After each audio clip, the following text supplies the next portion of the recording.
So Rachel walked into the barn and noticed that our ewe, Miri, was in the middle of having some lambs.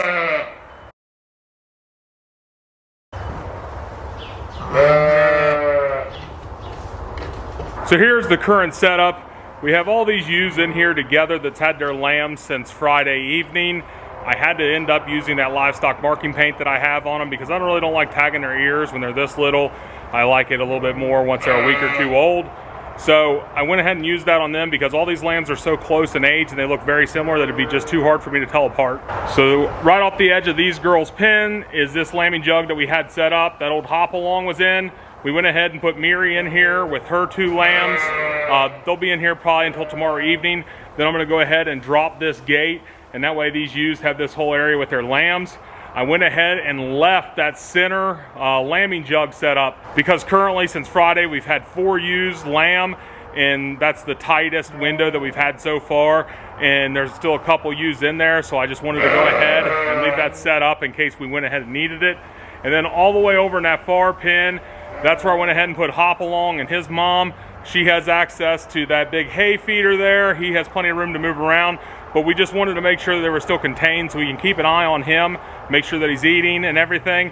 And I just thought in this bigger pen, he would just kind of get lost in the shuffle, wouldn't be able to maybe keep up with where she's at to get to milk. So we went ahead and kept him over there just so we could make sure that he's getting everything he needs. And currently at that end of the pen there is the ewes that haven't had their lambs yet. There's 5 total in there. We're just going to keep an eye on them, but we have them pinned up there. They got plenty of room, and then we have easy access into that lambing jug that I left standing. So we went ahead and put down fresh straw in everybody's pen.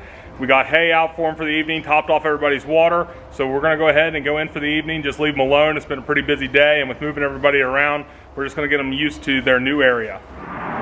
So we've had some dry weather. This field's pretty dry, so right now what we want to do is go ahead and get this bed pack loaded up into a spreader and get it spread out here on the field.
Rachel's in the tractor running the spreader. I'm on the skid steer. This way one person doesn't have to hop in and out, load themselves up. We're hoping this makes it a little bit faster, trying to take advantage of this good weather that we're having.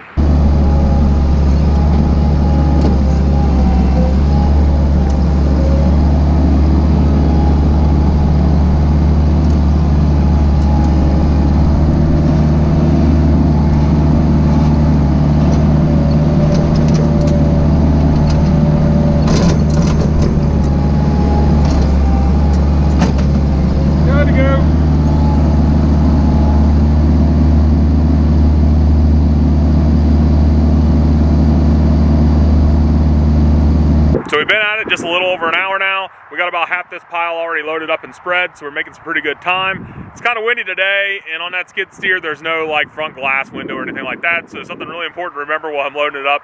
I just always want to make sure I keep my mouth closed because I'm getting a lot of debris blowing back in on me.